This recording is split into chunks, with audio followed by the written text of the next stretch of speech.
আমরা বিভিন্ন সময় হাঁচি দিয়ে থাকি। স্থান, কাল কিংবা পাত্র ভেদে নয়, বরং কখন যে হাঁচি চলে আসে তা আগে থেকে বলা যায় না। হাঁচির ছুটে যাওয়ার গতি ঘন্টায় 100 মাইল পর্যন্ত বিস্তৃত হতে পারে। সুতরাং নাক মুখ থেকে বের হওয়া হাঁচির বাতাস কি দ্রুত গতিতে ছড়িয়ে পড়ে তা সহজেই অনুমান করা যায়। হাঁচি কিংবা কাশির বাতাসের সাথে অসংখ্য জীবাণু থাকে, যা দ্রুত গতির বাতাসের সাথেই ছড়িয়ে পড়ে।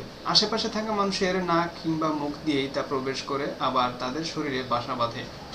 শুধু যে রোগ ছড়ায় তা কিন্তু নয়, সাথে দুর্গন্ধও ছড়ায়। আপনি হাঁচি দেওয়ার সময় সামনে একটি হাত রেখে পরীক্ষা করে দেখতে পারেন।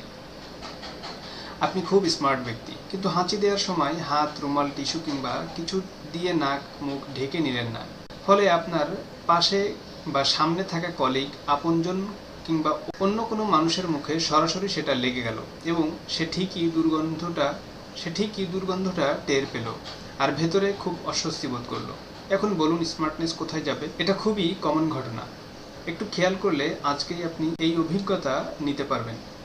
নিজের জীবাণু অন্যের মধ্যে, অন্যের জীবাণু নিজের মধ্যে লেনদেন করে এই রিসাইকেল ঠেকাতে আমাদের উচিত হাঁচি দেওয়ার সময় অবশ্যই রুমাল, কাপড়, টিস্যু কিংবা কিছু না কিছু দিয়ে হলেও নাক মুখ ভালোভাবে ঢেকে নেয়া। অন্যথায় জীবাণু লেনদেনের পাশাপাশি অনেক বাজে অভিজ্ঞতার সম্মুখীন হতে পারেন।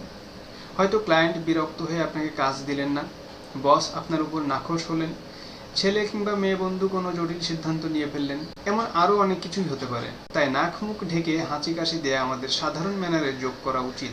অ্যালার্জি, ঠান্ডা, জ্বর এগুলো যাদের হয়ে থাকে তাদের কিন্তু হাঁচি হয়। সেক্ষেত্রে ঠান্ডা খাবার, ধুলো, ময়লা যথাসম্ভব এড়িয়ে চলতেই হবে। প্রয়োজনে মাস্ক ব্যবহার করা উচিত। দিনের আলোতে আকাশের দিকে তাকালেও হাঁচি হতে পারে। প্রতিদিন নাকে প্রচুর ময়লা জমে। আমরা যদি নাক সবসময় ভালোভাবে পরিষ্কার রাখি তাহলে হাঁচি অনেক কমে যায়, নিজের স্মার্টনেসটাও ধরে রাখতে সুবিধা হয়। আসুন আজ থেকে আমরা হাঁচি কাশি দেওয়ার সময় নাক মুখ ঢেকে নিব এবং পরিবার ও পরিচিতজনদেরকেও উৎসাহিত করব। বিয়ে করতে গিয়ে আমরা নাক মুখ ঢাকি আর না ঢাকি, হাঁচি কাশি দেওয়ার সময় অবশ্যই ঢাকতে হবে।